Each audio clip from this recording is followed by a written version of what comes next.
سلام دوستان، امروز آموزش ساخت قالب سیلیکونی برای بیسکویت رو داریم. دستکش استفاده بکنین چون که ترکیب و استفاده از مواد سیلیکونی چسبنده ای. من دستکش استفاده میکنم. خب سیلیکونم رو برمیدارم. سیلیکون RTV2 دارم و به میزان 100 گرم. هاردنرم هاردنر 2%، یعنی به ازای هر 100 گرم 2 گرم من استفاده میکنم. هر 100 گرم سیلیکون 2 گرم هاردنر استفاده میکنم. میریم برای اندازه‌گیری موادمون. ترازومون رو صفر میکنیم. لیوان کاغذی رو روی ترازو گذاشتم، بعد ترازو رو صفر میکنم. از سیلیکون داخل لیوان میریزیم به میزان 100 گرم.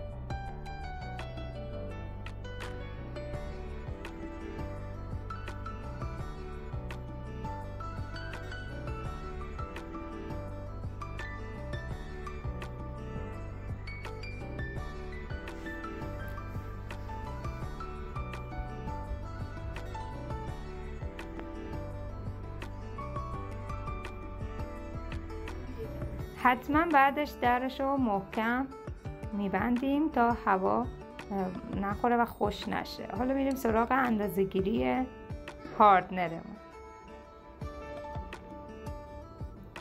چون هاردنر 2% بود پس ما 2 گرم نیاز داریم. اینجا من یه مقدار از هاردنر رو داخل لیوان میریزم، خیلی کم. یه مقدار 2 گرم بیشتر شد. اضافت رو با یه سرنگ من برمیدارم تا به میزان 2 گرم برسه.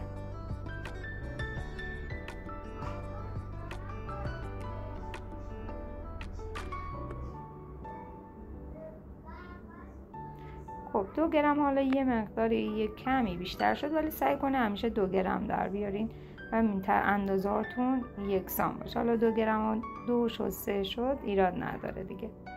برای اینکه قالب سیلیکونیتون رنگی بشه از رنگ پودری استفاده میکنی. به میزان خیلی کم از رنگ من برمیدارم و داخل هاردنرم مخلوط میکنم.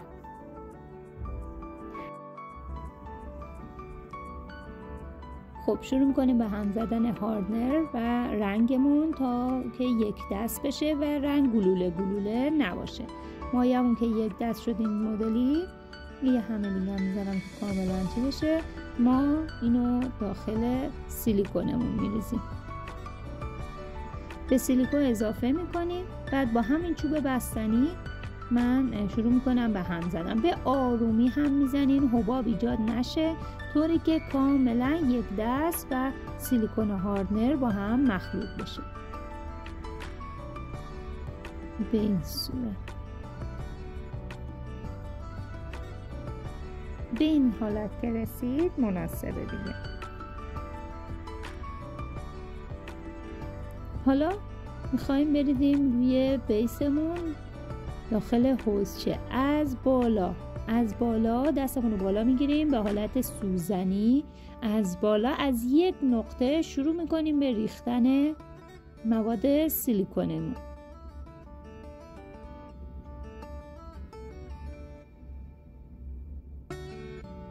از یه نقطه با آرومی به حالت سوزنی میریزیم که اونطوری حباب کمتری بزنه در حین ریختن و حباب کمتری بزنه.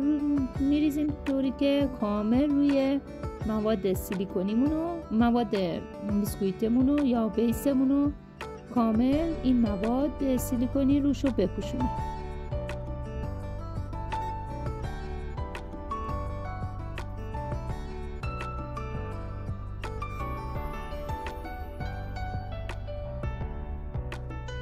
خب اینجا دیگه اندازه. حالا نوبت مرحله بعد که حباب گیریه.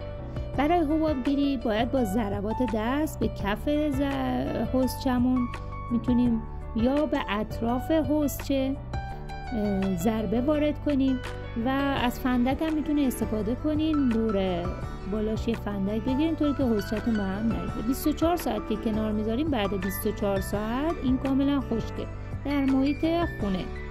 بذارین کنار. قالبمون کاملا خودشو میگیره و سفته، دیگه حالت چسبان نداره. حالا من دارم ازش جدا میکنم و حوضچه رو مقوا رو پاره میکنم، چون این بیسکویته و یکم کثیف کاری داره. حالا اگر یک مجسمه و یک بیس خام بود خب راحت‌تر و تمیزتر در میومد، ولی من بیسکویت رو در میارم، مقوا رو میکنم، بیسکویت رو در میارم، خورده هاشو و بر قالبم رو میشورم و آماده میشه.